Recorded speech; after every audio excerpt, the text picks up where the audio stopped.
Pourquoi nous allons ouvrir rapidement nos Bibles dans le livre de Romains. Le premier livre c'est Romains 7, 14 à 21.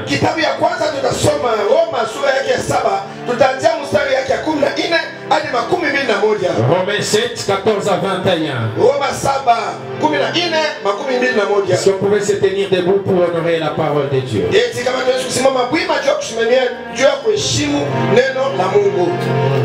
Romains chapitre 7, les versets 14 à 21. La Bible déclare: nous savons en fait que la loi est spirituelle. Mais moi je suis charnel, vendu au péché. Car je ne sais pas ce que je fais.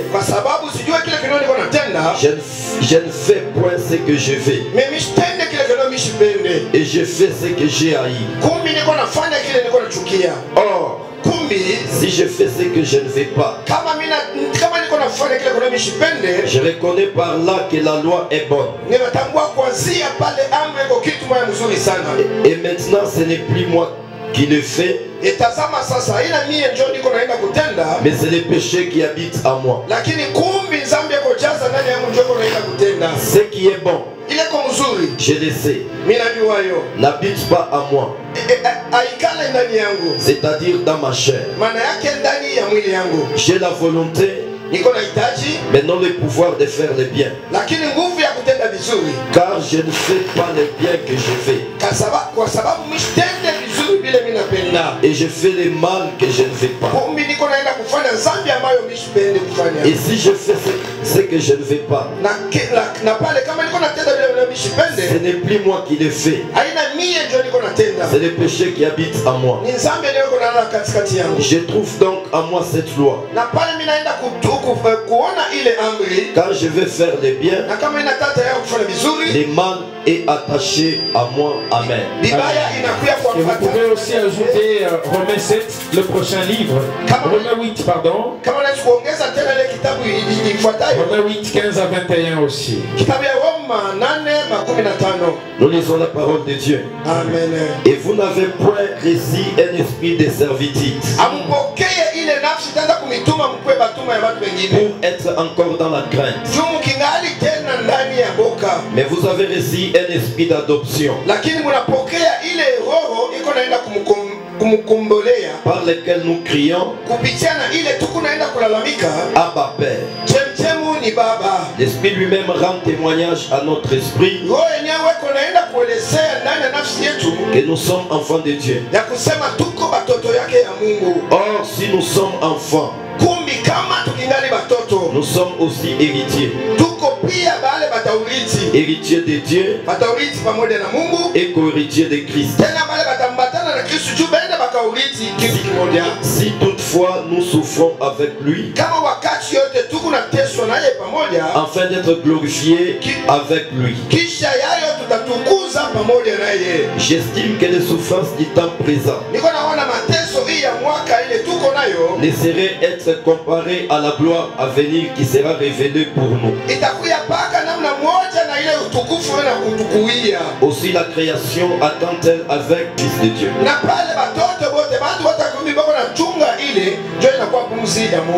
Car la création a été soumise à la vanité,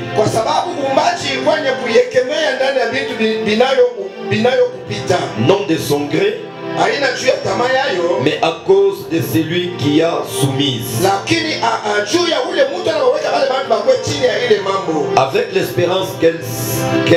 avec l'espérance qu'elle aussi sera affranchie de la servitude et de la corruption,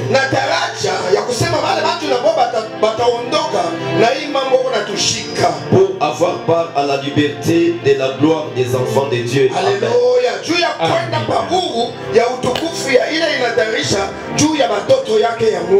Amen. Alléluia. Le thème d'aujourd'hui c'est tout simplement la liberté. Et depuis un certain temps on a commencé à parler sur la liberté et la délivrance. Et je me rappelle la première fois que que j'en ai parlé, niko nakumbuka ile siku ya kwanza nilisemezea, nous avons évoqué l'histoire de Lazare tulisema hadithi ya Lazaro qui a été enseveli ule mtu balimuzika et qui a été ressuscité par Jésus. kisha Yesu anaenda kumfufula, Mais celui-ci était lié, lakini huyu mtu alikuwa ni kufunga les yeux, na macho les mains na pa mikono et le pied. tena pa miguu yake. Et quand il est sorti, Pala anaondoka, il a fallu qu'on puisse le détacher. tunapashwa sasa baende bakamfungula ile Il a fallu qu'on puisse le délier. tunapashwa sasa baende bakamfungula Il a fallu qu'on puisse le libérer. tunapashwa sasa bamwachilie Et nous avons su développer ces trois passages na hapa sasa tulienda kutanga hii mambitu tatu jusqu'à développer au niveau de bander les yeux na kwenda kufika na mbali popote bakimutosha bitu ile ilikuwa pa macho yake, avec l'histoire de Bartimée. kumwisho yote hadithi ya Bartimea. Bartimée qui n'est pas né aveugle, Ule Bartimea sizalikako ila mais à un certain moment de sa vie, lakini kufika wakati il s'est retrouvé perdant de ses yeux. anakuwa kulikuta anapotesha macho Et yake au point qu'il ne pouvait pas entrer sur la route, il est resté au bord. na kufika hadi pale ole pasi ya kuingia pa barabara yana bakia pale kando kando ya barabara, Et les yeux na pale macho yake sont la lumière du corps. bila yako na muonesha mwangaza ya mwili. Les yeux Macho sont la lumière de l'âme. biko mwangaza ya nafsi, Lorsque tu vois, na pale unaona wazi tu sais faire les pas. unajua namna gani unapaswa kutembea, Lorsque tu vois, na pale unaona tu sais comment marcher. unajua namna gani unapaswa kutembea, Lorsqu'on bande tes yeux, na pale wanafunga macho yako lorsque tu es aveugle, na pasho unabakia kipofu, c'est difficile que tu puisses marcher. kutakuwa matatizo na wewe kutembea. Lorsque même tu es parent Hata pale kwa mzazi, et que tu ne vois pas loin, lakini uone mbali c'est sana, difficile de conduire ta propre famille. inakuwa matatizo sana na kuongoza chama La yako. Bible est en train de dire ceci. Sasa unaenda kusema hivi, Un aveugle peut-il conduire un autre aveugle? je kipofu anaweza kutembesha kipofu Lorsque mwenzake, un parent na kama baba ne sait pas voir devant, asijue namna kuona pale il kumbele, sera difficile itakuwa matatizo de sana conduire les autres qui le suivent. na yeye kupeleka tena bale beko kumkongo Parce yake, que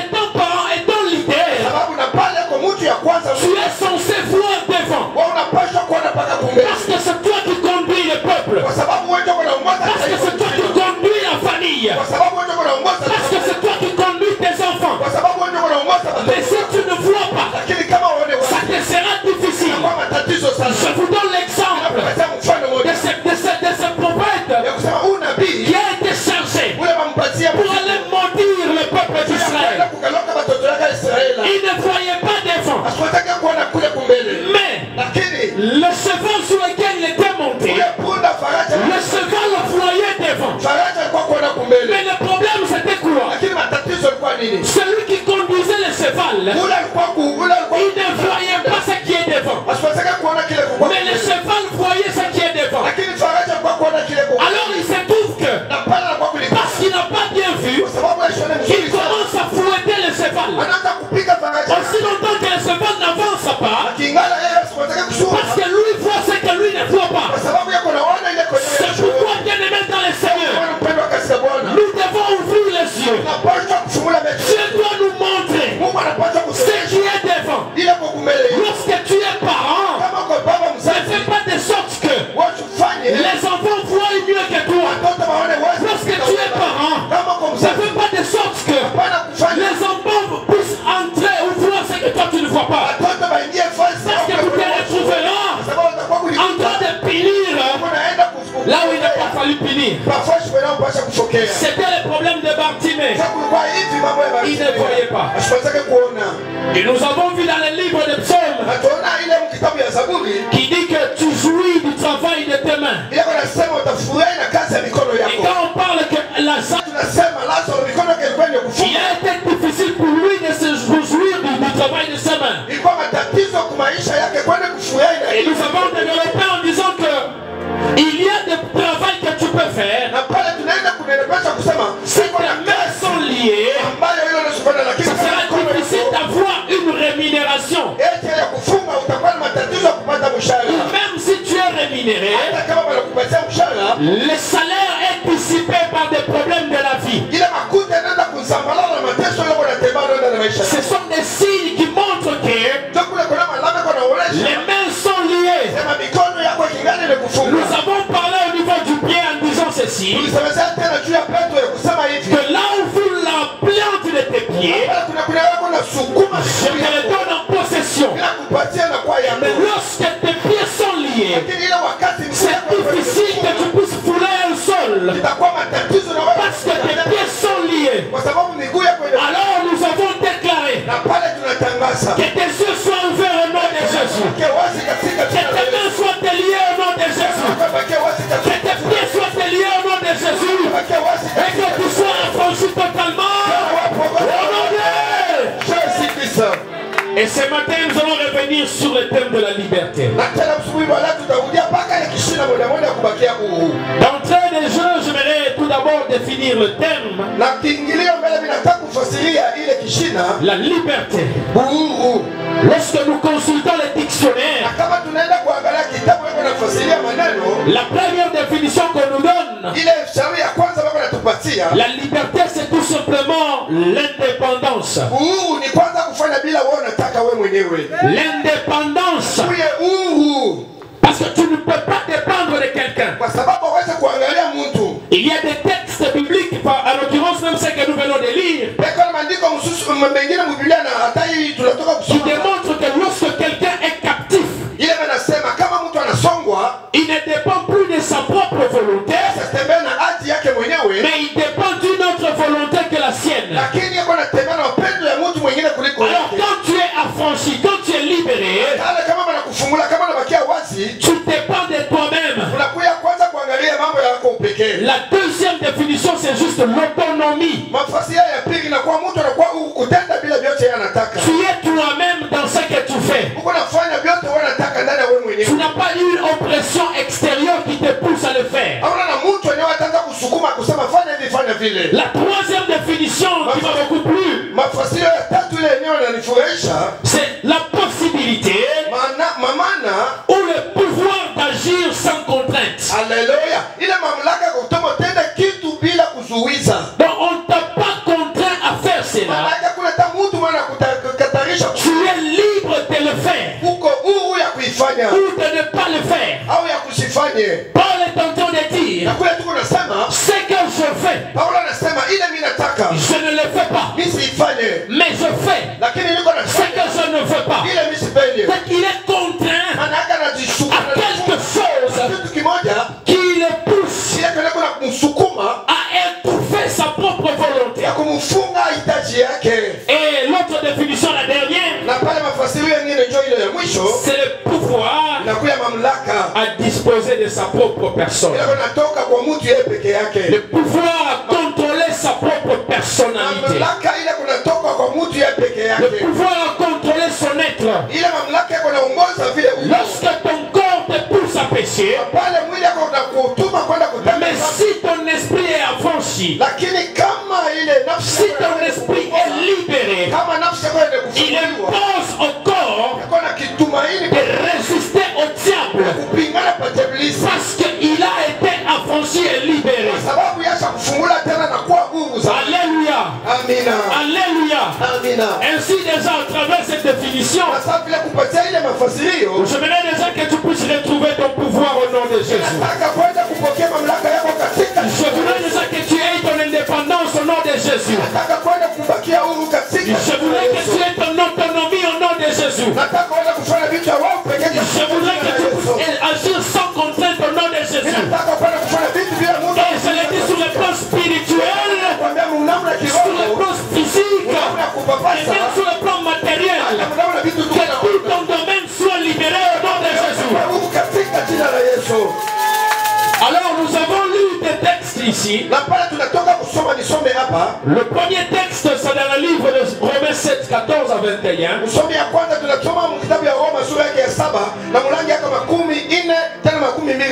Les deux textes curieusement ce sont les textes de Paul.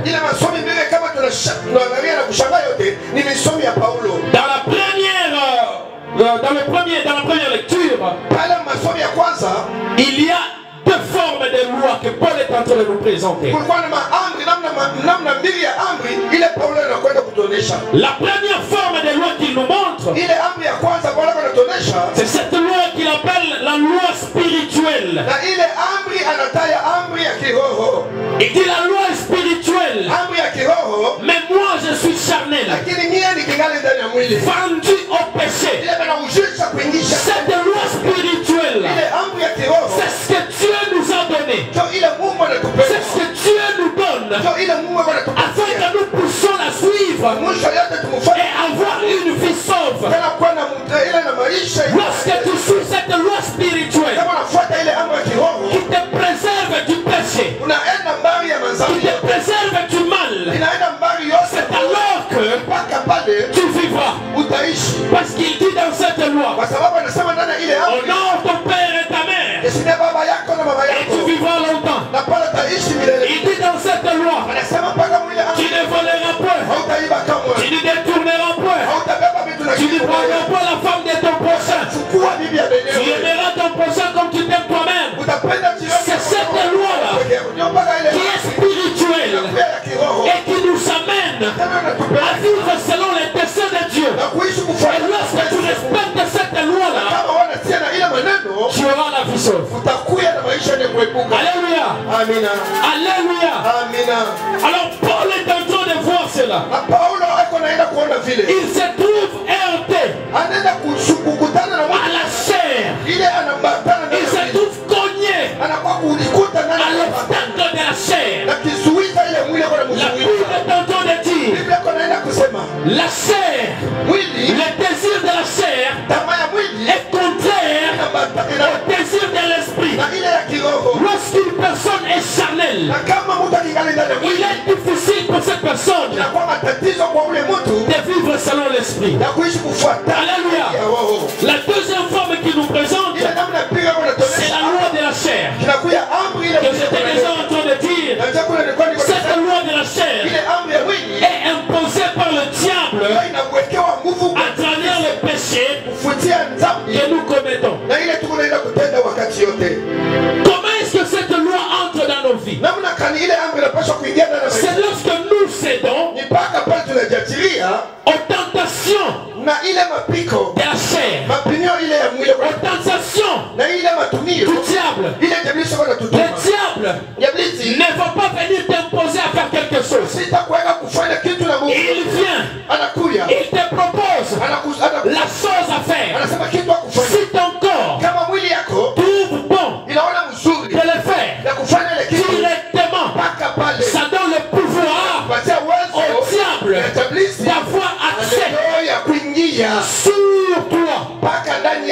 Directement, ça donne accès au diable de prendre autorité sur toi. Parce que Paul est en train de dire, je suis vendu au péché. Même qui a mangé ce péché-là, ce n'est pas quelqu'un d'autre qui a senti la bonté du péché. Ce n'est pas quelqu'un d'autre qui a mangé le péché à sa place. Il s'est vendu parce qu'il a accepté la proposition donnée. Alors à ce point-là, il se retrouve vendu captif. Il ne peut pas faire la volonté spirituelle, mais il doit se soumettre à la volonté de la chair. Alors il pleure.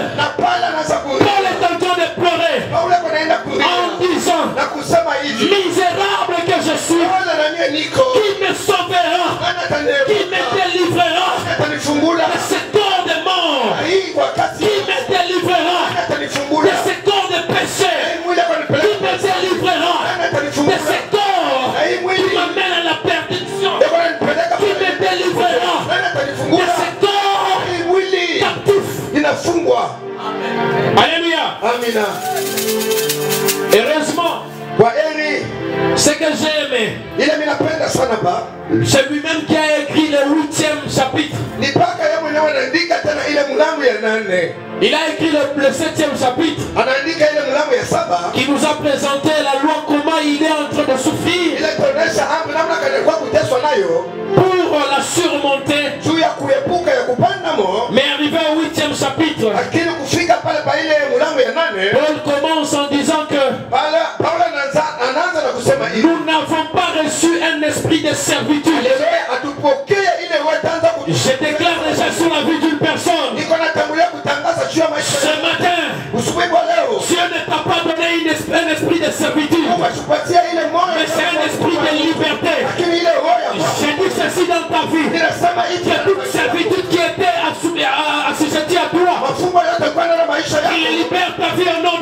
à toi.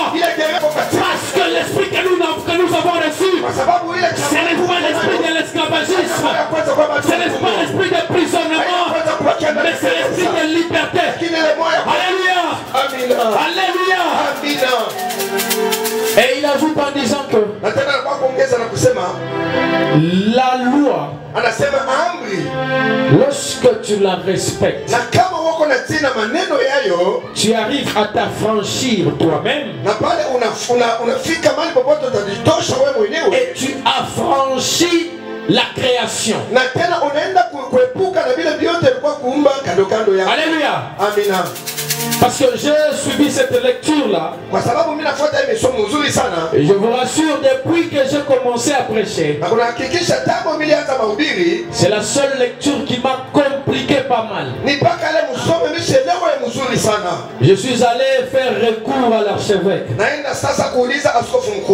J'ai dit, mon archi, expliquez-moi d'abord. Ça me dépasse.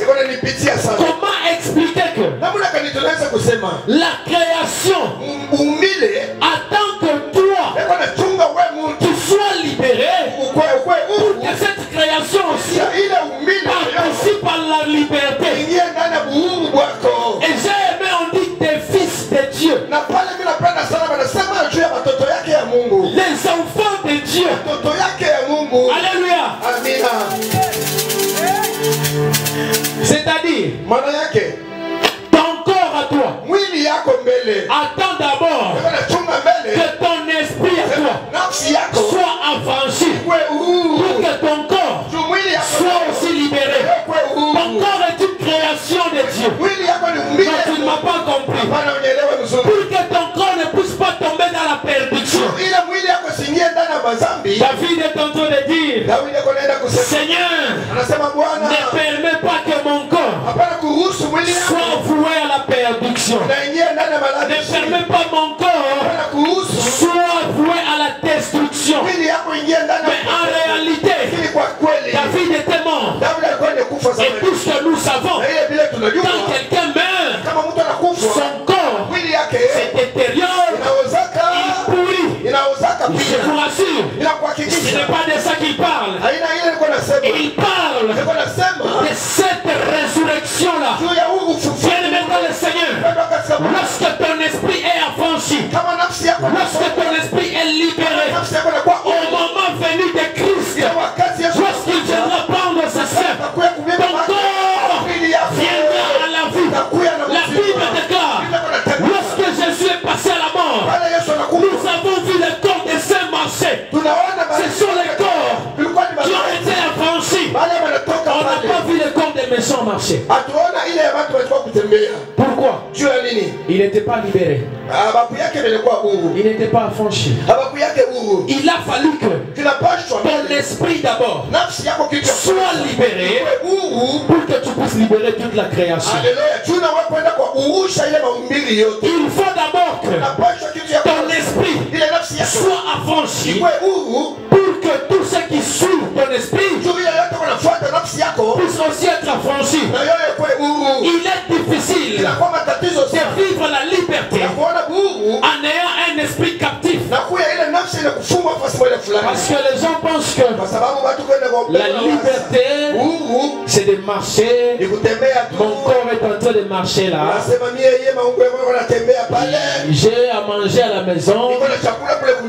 Ce n'est pas ça la liberté.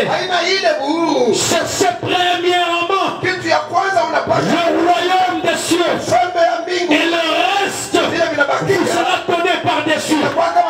Lorsque tu as gagné le royaume des cieux, tout ce que tu auras sur terre, ce ne sont que les dessus qu'on te donne. Ceux-là qui mangent sans être libérés, ils mangent au fruit de leurs efforts.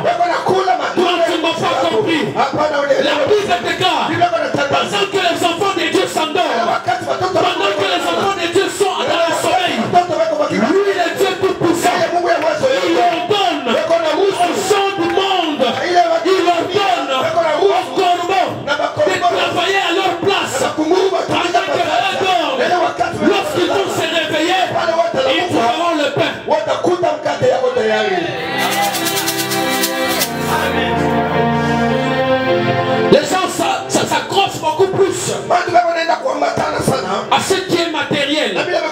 avant de trouver ce qui est d'abord spirituel. C'est le spirituel qui appelle le matériel.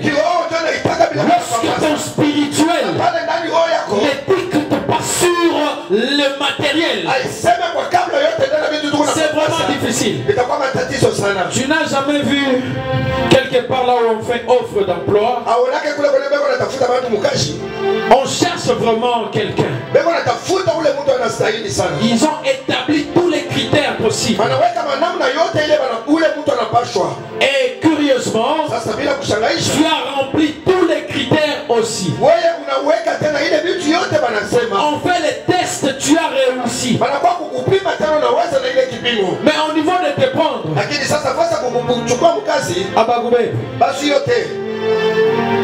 c'est-à-dire que ton esprit n'a pas dicté sur ce qui est matériel.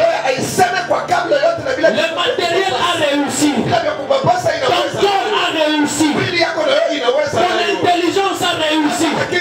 Mais il faut que ton esprit puisse maintenant ordonner à celui qui est en face de toi de te prendre.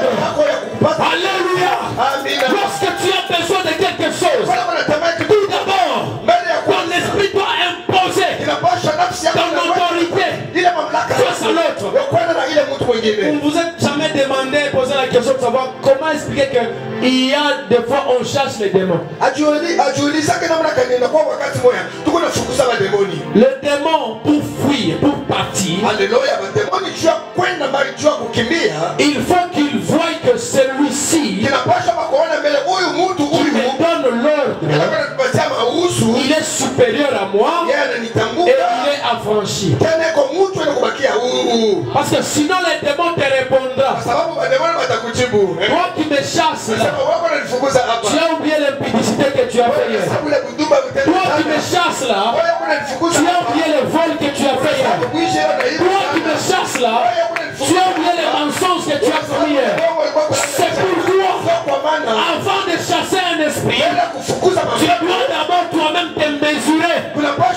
Est-ce que cet esprit n'a pas une tête à me réclamer?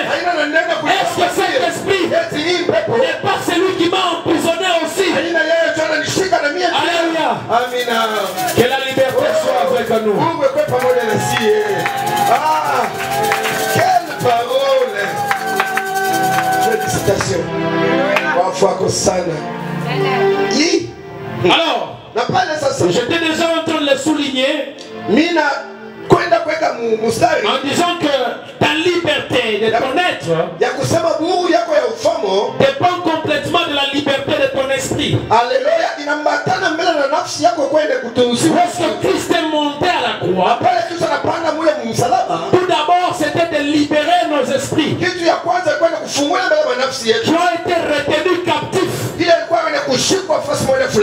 par le péché que nous commettons.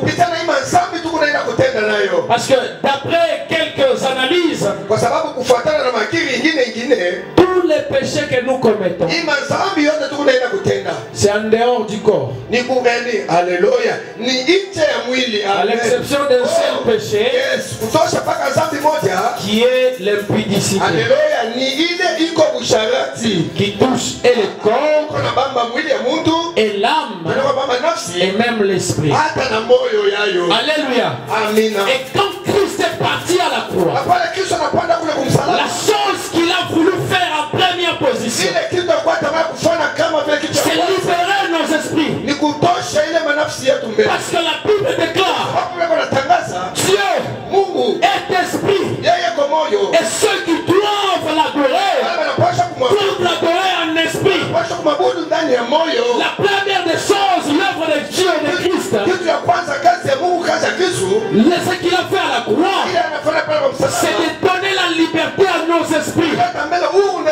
Et lorsque nos esprits sont libérés, le corps va suivre le rythme. Parce que le corps n'est qu'un exécutant, n'est qu'un exécutant de la volonté de l'esprit. L'esprit dicte la loi et le corps exécute. Et ce qui est comme bénéfice ou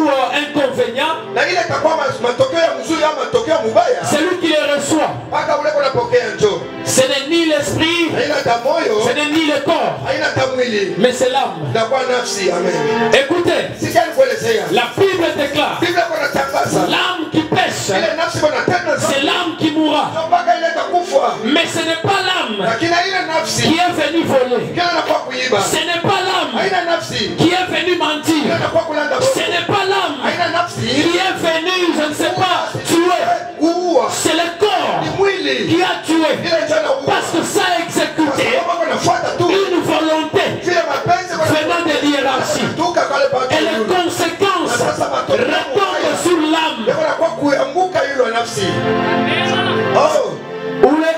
Ule atashikia bien kama unalanda unajisauver. Ce n'est pas le corps, ce n'est pas l'esprit, c'est l'âme.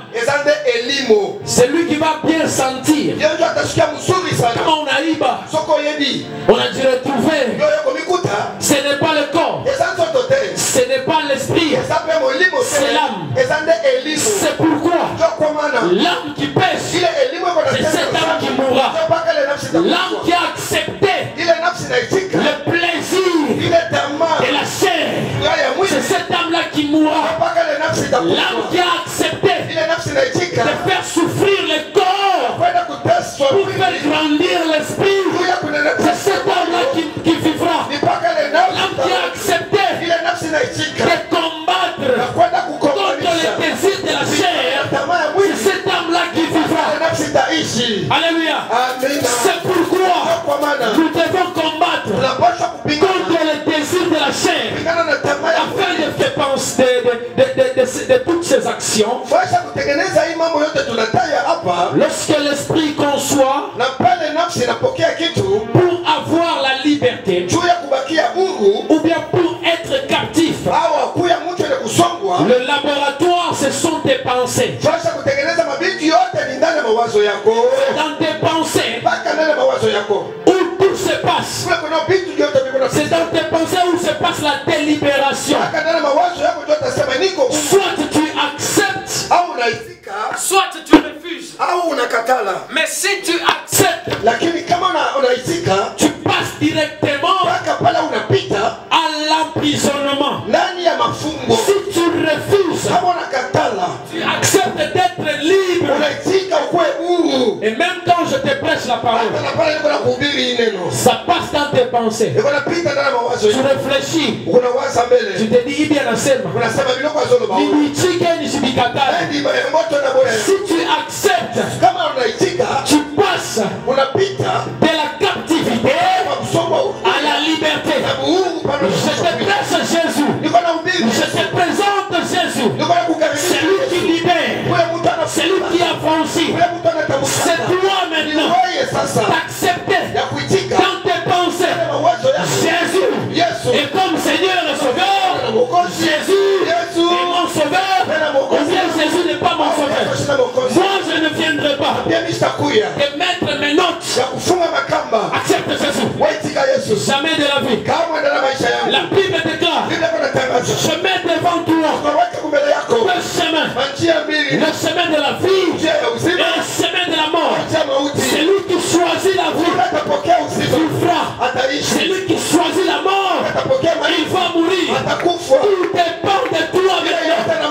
Tout dépend de tes pensées maintenant. Qu'est-ce que tu as choisi?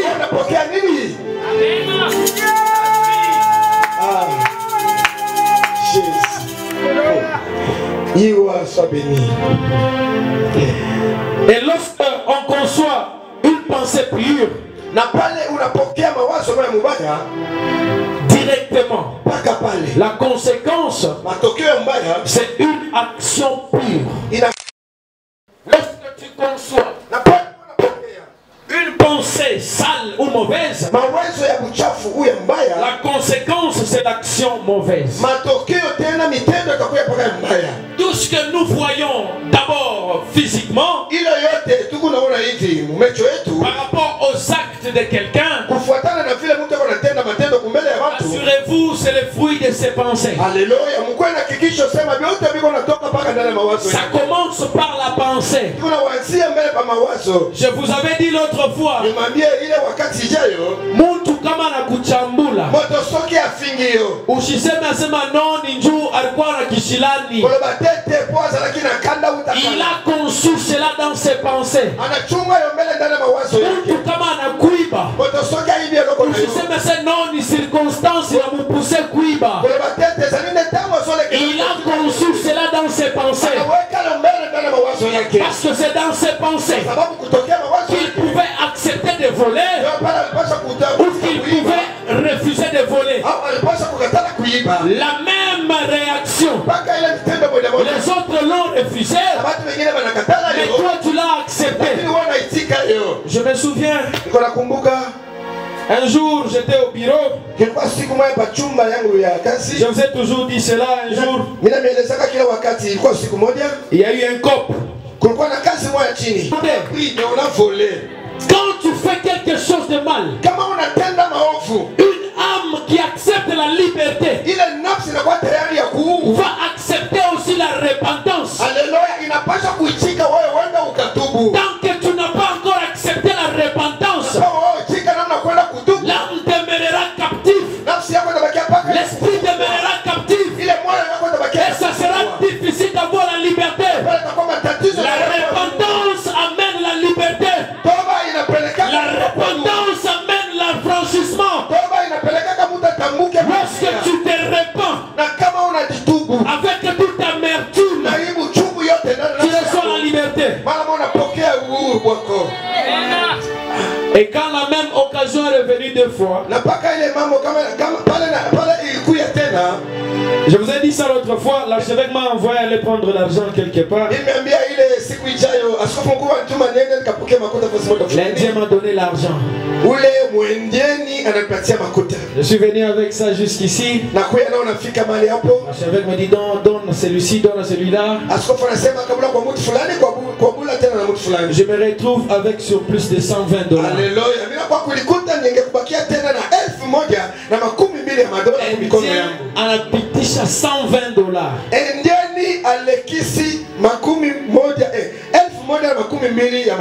Je me suis dit ça. C'est encore la deuxième tentation. Je ne tomberai pas. J'ai dit mon archi, je dois aller remettre. Je ne savais pas que j'étais en train de me libérer moi-même. Après avoir remis cet argent, le lendemain, l'archevêque me donne l'argent, va envoyer. Envoie 2000. Bien-aimé dans le Seigneur, les bonnes œuvres ne meurent pas. À la place de donner 2000, je fais le surplus de 600. Alléluia. Je suis même parti. J'arrive en cours de route. L'esprit me dit, fais le calcul. Je fais le calcul. Je vois un manquant de 600 $. Manquant. Moi je fais manquant, mais là-bas je fais surplus. Je vois manquant de 600. Bouloko. Prison. Je rentre. J'arrive là-bas. Papa, lui aussi n'a pas discuté. Tu as dépassé l'argent 600 €. Si j'avais mangé, j'aurais perdu 600. Comment j'allais remettre cela? Écoutez, lorsque tu fais du bien, lorsque tu appliques le bien, tu reçois aussi le bien. Moisson et la semaille existera. L'homme aura récolté ce qu'il va s'aimer. Tu ne vas pas récolter les haricots si tu as planté le maïs. Si tu as planté le maïs, tu vas récolter le maïs. Alléluia. Purifie tes pensées. Et tu verras que même tes actions seront pures. Alors, pour arriver à l'action, les psychologues nous ont présenté un schéma. Il y a tout d'abord ce qu'on appelle appelle l'idée qu'on appelle la pensée. Après la pensée, ça rencontre la volonté. C'est dans la volonté où se trouve le jugement. Ou la balance. Peser le bien ou le mal. Et après cela vient maintenant l'étape de la décision. Après la décision, c'est l'action. Papa psychologue. Ah mon Dieu, mon roi. Ce n'est pas ça, papa psychologue.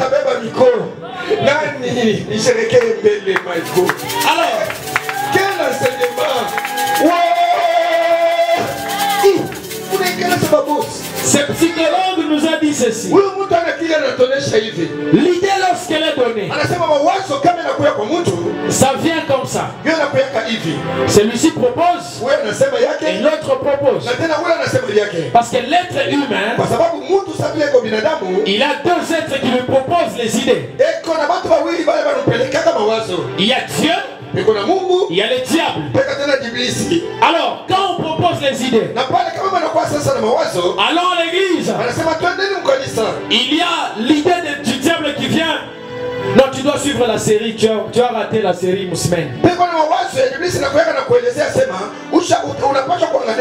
Mais ces deux idées-là doivent rencontrer maintenant ta volonté à toi.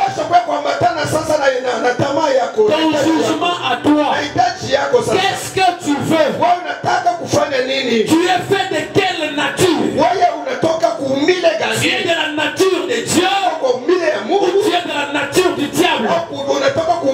C'est ta volonté à toi qui va faire maintenant le jugement, le passoire.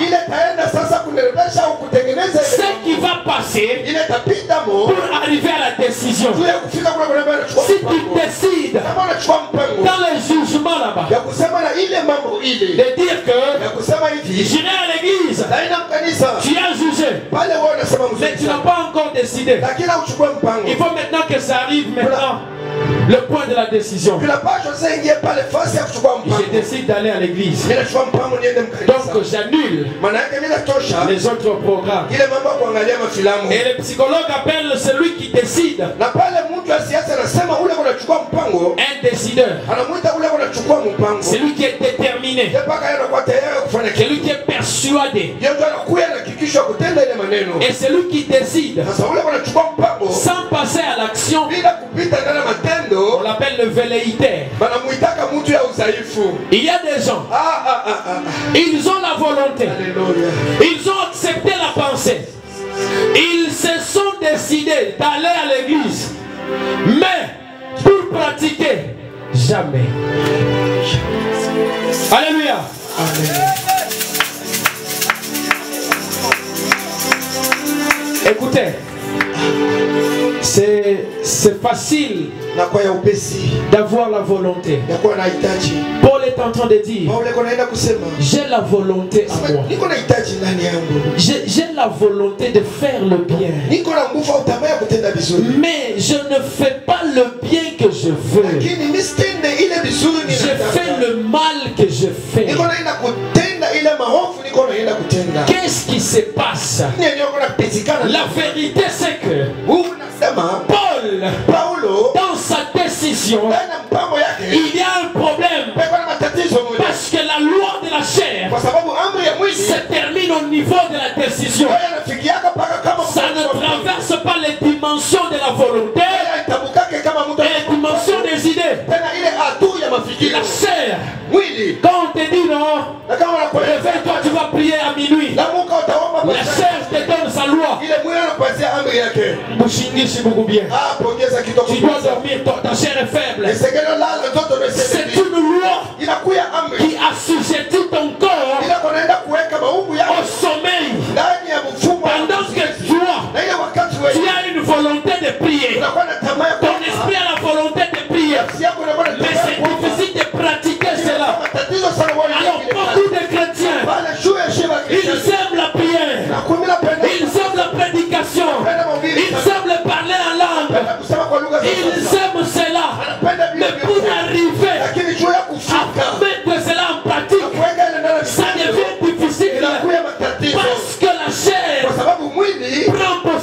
la décision. Parce que la chair a cet accaparé du domaine de la décision. Alléluia. Que Dieu brise les barrières de la décision au nom de Jésus. Si tu as les bonnes volontés, que Dieu puisse briser les barrières de la décision au nom de Jésus. Si ton domaine c'est aider les gens, que tu continues à aider les gens au nom de Jésus. Si ta volonté c'est de servir Dieu, que tu sers Dieu au nom de Jésus. Si ta volonté c'est de servir Dieu, je ne sais pas dans quel service, n'abandonne pas. Parce que si tu abandonnes, tu laisses place à la chair. Et la chair te sera captive.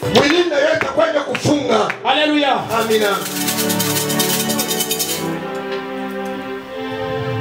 Alors la chose à faire pour résoudre cela,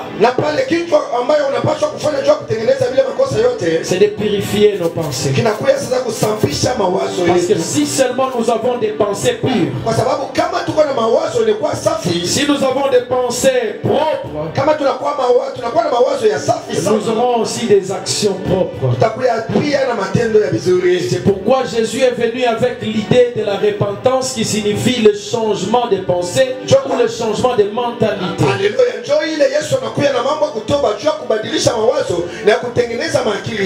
Et quand tu acceptes de changer tes pensées, c'est que tu es en train de purifier, d'assainir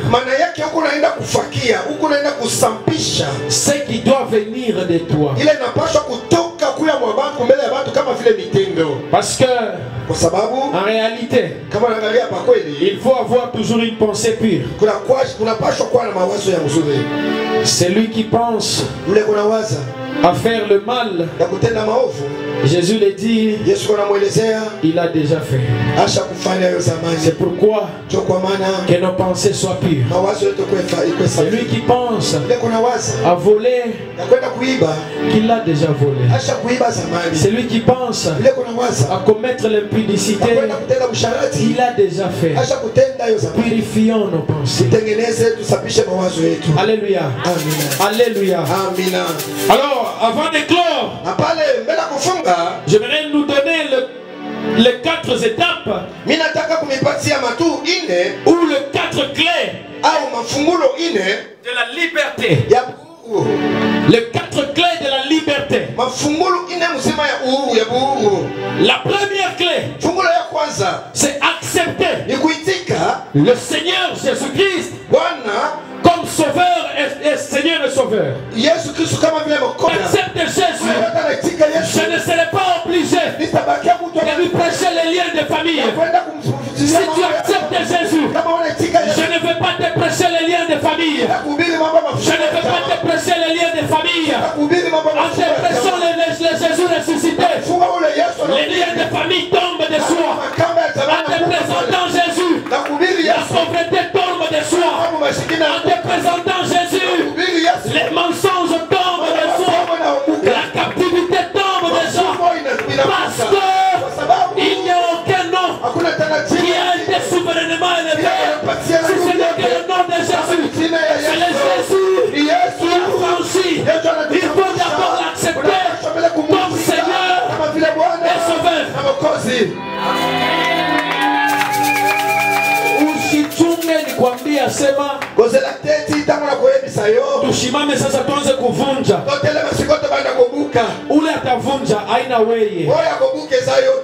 Même en réalité comme ça, c'est comme je suivais un pasteur qui dit ceci. Ata itrosbaka toka au nom de Jésus. Yesu tu atuachie kombele bukomvi shie na shetani. Yesu atikana biso bitu bana to bunda fara na satana. C'est pourquoi nous ne combattons pas pour la victoire, mais nous combattons dans la victoire. Jésus qui est notre victoire, nous sommes dans Jésus. Et comme lui est la victoire, lui qui a cloué à la croix les principautés de ce monde, lui qui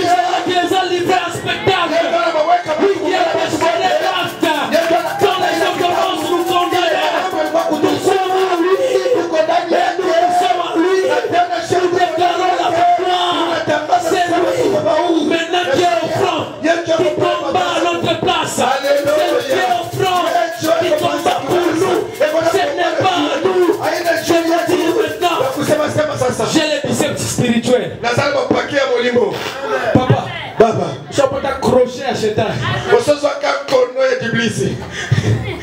Parce que quand tu es en Christ, Kwa sababu kama uko ndani ya Kristo, c'est difficile que le diable vienne te toucher. itakuwa matatizo sana iblisi kwa kukugusa pale mko. Lui, Yeye qui a été le seul, ule alikuwa ya qui upekee. a satisfait la loi. Ule anakuwa ila na Parce qu'aux yenyewe. yeux de la loi, Kwa sababu kumbele amri nous sommes tous comme des Mephibosheth sisi wote tukingani kama wamefumbo. qui ont été rejetés par la loi. Bale banatupiwa. La loi qui dit que Ile amri inasema les boiteux et l'aveugle watu wa bidamu na n'entreront vipofu pas dans la maison. ambata ingia na Mais ce jour-là, lakini ile siku ile Mephibosheth a été rappelé par David.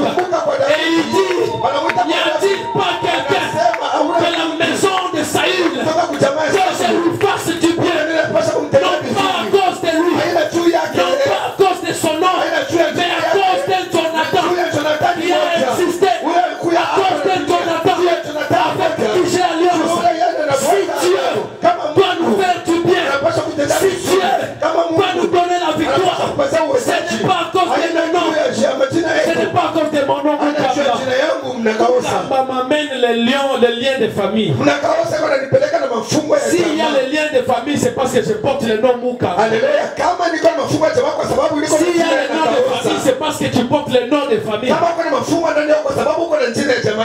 Mais le nom que Dieu accepte en tant que tel, comme le nom qui a satisfait la loi, a accompli la loi, parce qu'il y a la croix, tout est accompli. C'est le nom de Jésus. Le nom de Jésus. Lorsque tu l'invoques, lorsque tu l'appelles, lorsque tu cries à Jésus, le Dieu du ciel, là-bas Père, là-bas Père, et il descend maintenant, il agit en ta faveur. C'est pourquoi, même quand il a fallu que Jacob puisse avoir la bénédiction de son grand frère, on nous a dit ici que il a fallu que Jacob prenne la forme de son grand frère.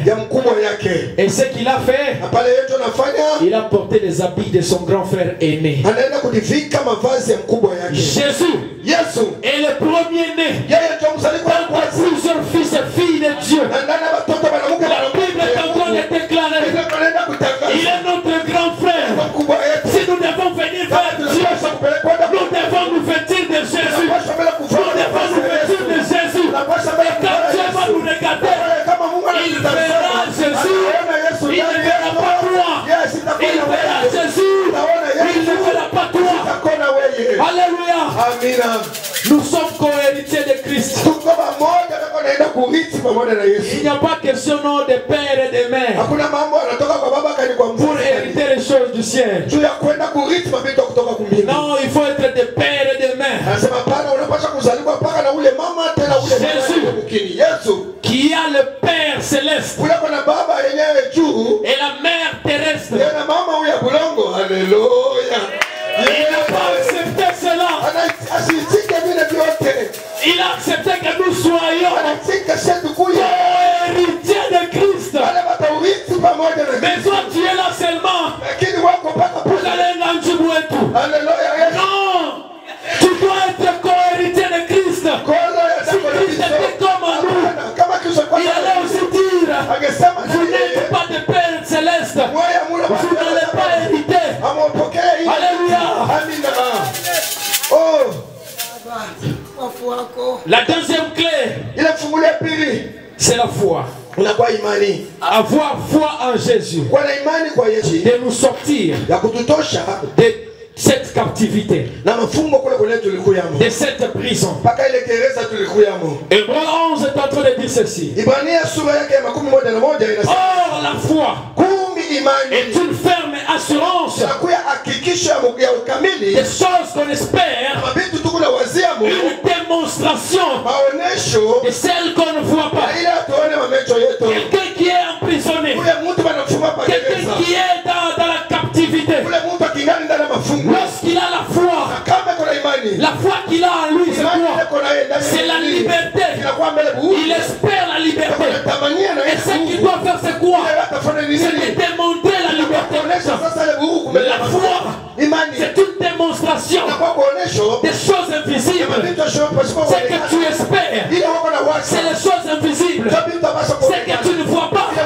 C'est les choses invisibles. Avoir la foi, c'est de démontrer la liberté. Et quand est-ce que tu vas démontrer la liberté? Quand est-ce que tu dois démontrer la liberté? C'est dans tes actions. C'est dans tes actions que tu vas démontrer ta liberté. Lorsque tu es libre, nous te verrons même par la manière d'agir. Je saute directement à mon troisième point, la liberté. L'autre clé, c'est quoi? C'est la sanctification. La sanctification se manifeste dans nos actions.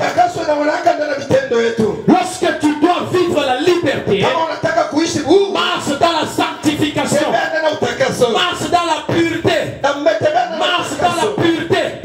C'est alors que tu seras affranchi. Alléluia. Alléluia. Tu ne peux pas t'appeler chrétien. Parce que pour que tu quittes chrétien, ce qui veut dire nous t'appelons déjà libérés. Nous t'appelons déjà sauvés. Mais nous voyons les actions qui ne sont pas différentes de celui qui n'est pas sauvé. Que nous appelons la personne du monde. C'est comme un jour, il y a un pasteur qui devait marier sa fille. Alors, quand sa fille était aînée, dit dans notre coutume, on ne mange pas la dot.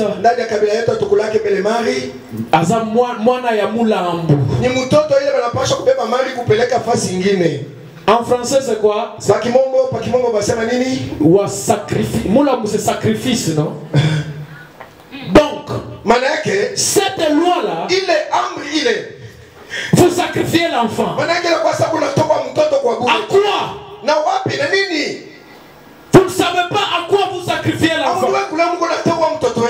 Si nous sommes en Christ, voici toutes les choses sont devenues nouvelles. Les anciennes choses sont passées. Si nos pères ont mangé les raisins verts, et ils ont une dette à payer, qu'ils les aient payés eux-mêmes. Ce n'est pas à moi de payer sur la place. Moi, je ne paierai pas cela. Je suis libre. Je suis affranchi. Je suis libéré. Je suis de cette prison. Mais il faut avoir du courage pour déclarer les choses comme ça, pour tenir tête à ce genre de loi.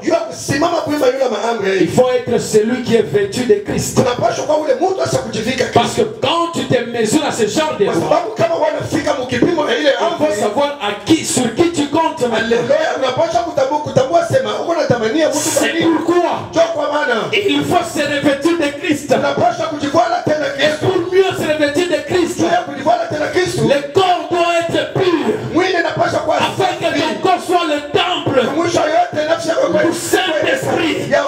Lorsque tu te purifies, lorsque tu vas dans la sanctification, Christ est à l'aise dans ton corps. Même que tu fais tout te réclamer, ils verront Christ en toi. Ils font demi-tour. Pourquoi? Ils verront Jésus en toi. Alléluia. Amina. Hapana, wewe hauna msanctification.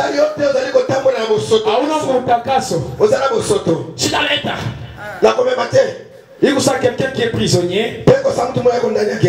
On lui dit, il calapale. Je me rappelle quand nous avions arrêté dans la prison là. En réalité, je suis un prisonnier. Il accepte.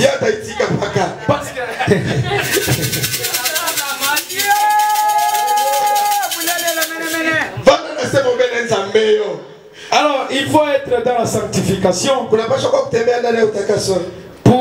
être affranchi et tenir tête aux lois de la prison.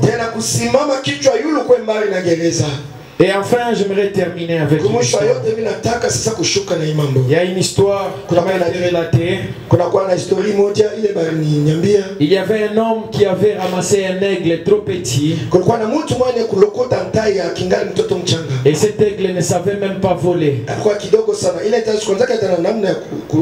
Alors c'est lui qui a pris le lait. Il a commencé à faire grandir l'aigle dans une cage. À chaque fois il venait, il lui donne à manger, il lui donne à boire. Et il a un peu grandi. Il lui met une corde pour le permettre aussi de se détendre dans l'air. La corde n'avait que 20 mètres. Alors l'aigle sortait, il vole. À un certain moment il rentre dans la cage. Il vole. Après il rentre dans la cage. L'aigle a grandi avec cela. Alors il y a un autre monsieur qui est venu. Il dit, mais tu es en train de faire souffrir l'aigle. L'aigle est appelé à voler dans les hauteurs. Il faut le laisser partir. Cet homme dit non. Il est à moi. C'est moi qui l'ai fait grandir. Je lui ai donné à manger. Alors cet homme lui dit, tu veux combien pour que tu puisses libérer l'aigle? Il dit non. Donne-moi $2000. Il prend 2000, il lui donne. Alors il prend l'aigle. Il détache l'aigle. Il ouvre la cage. L'aigle vole. L'aigle vole. Il arrive à 20 mètres. L'aigle descend encore. L'aigle vole. L'aigle descend encore. Qu'est-ce qui s'est passé dans le mental de l'aigle? En lui, il savait toujours que le fil est toujours attaché. Je dois seulement voler jusqu'ici. Je voulais te dire, bien-aimé, tu es un aigle volé dans les hauteurs. Je suis appelé dans la sanctification. Je t'ai appelé dans la liberté. Lorsque Dieu t'appelle à être libre, sois libre. Il a payé les prix à la croix. Il a payé les prix à la croix. Sors de la prison. Il a payé les prix à la croix. Sors de cette captivité. Jésus-Christ. Mungu abariki neno lake.